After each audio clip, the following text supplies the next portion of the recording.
This video brought to you by Ralph Waldo Emerson, proud modern liberal progressive. Hello, Mr. Birdie. How are you today? Pretty good. How are you, Dr. Raccoon? Oh, fine, thanks. So what's been on your mind? I don't know, the usual. I'm trying to improve myself, but sometimes I think I'm just making it worse. Oh, please explain. Well, I'm always reading personal development stuff online. I'm like a junkie. But at a certain point, I feel like it's in one ear, out the other. Well, have you tried clicking here to see how this single mom made $1,000 a day by looking at these celebrities without makeup on? Yeah, but it didn't work. You know what I mean?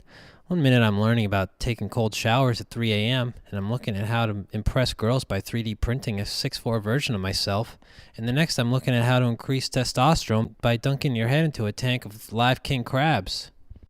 Do birds have testosterone? I don't know, I think so. I see what you're saying. You feel overwhelmed by all the self-improvement content out there. Yeah, it's just making me feel like constipated Robert De Niro. Maybe you should take a break from the internet for a little while. A digital cleanse, if you will. I've heard that people who go without internet for a couple days start being able to sleep through the night again without waking up in a cold sweat over a Twitter feed that hasn't been refreshed in 20 minutes. Guess I should try it. Wow, if I go without internet for 72 hours, then I'm going to feel a sense of pride for the dumbest reason in the history of the world. Nah, it will be an accomplishment. It's self-improvement. Don't say self-improvement. Okay, it's not. It's just doing whatever people used to do before 1995. Yeah, so what was that? I don't know, pottery? I don't really have hands, so I don't think I can do that. Well, you can go on a nature walk.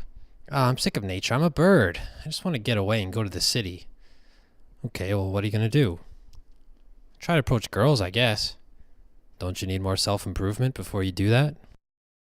Don't you need to do no-fap for 90 days so you can get so horny you chew the bark off a pine tree? Man, I don't know. Like I said, I'm just up to my eyeballs in this crap, but it's not helping. It's just making me feel more self-conscious. When I talk to girls, I'm thinking about frame control, but then I'm thinking about how I shouldn't be thinking about frame control.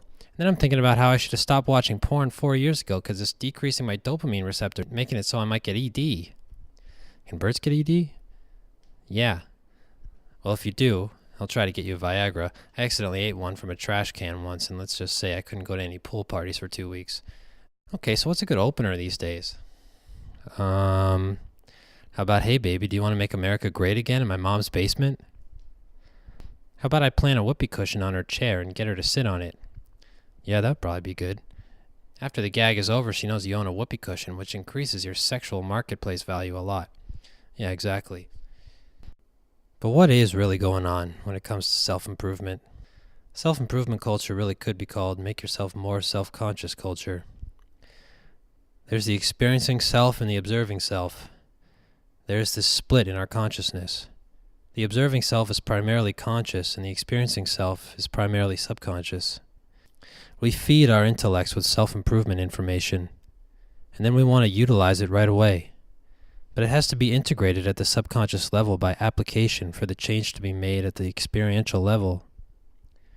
Preoccupation with self-improvement can elucidate the fact that there is a massive gulf in between conscious and subconscious, information and application, observer and experiencer.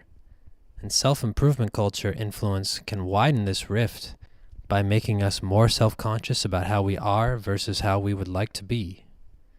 And neurosis over awareness that there is a big difference between the two is just short-circuiting our brains and rendering us unable to improve. So is all self-improvement literature harmful? No, I don't think so. But one has to take it all with a grain of salt, because improving yourself isn't going to save yourself. It's natural, but there will be no deliverance from the current imperfect self. There will be no attainment of perfection. The ideal of perfection is throwing the desired self-image out into the horizon so far that one can only see an infinite chasm separating reality from ideal. This creates nothing but nausea and fear of action. And the only reason we care about achieving the ideal is to get with a hottie anyway, right? Hey boys, what are you talking about? Oh, nothing, Miss Fox. Okay, you guys have a nice day now. Let's face it, it's probably worth it.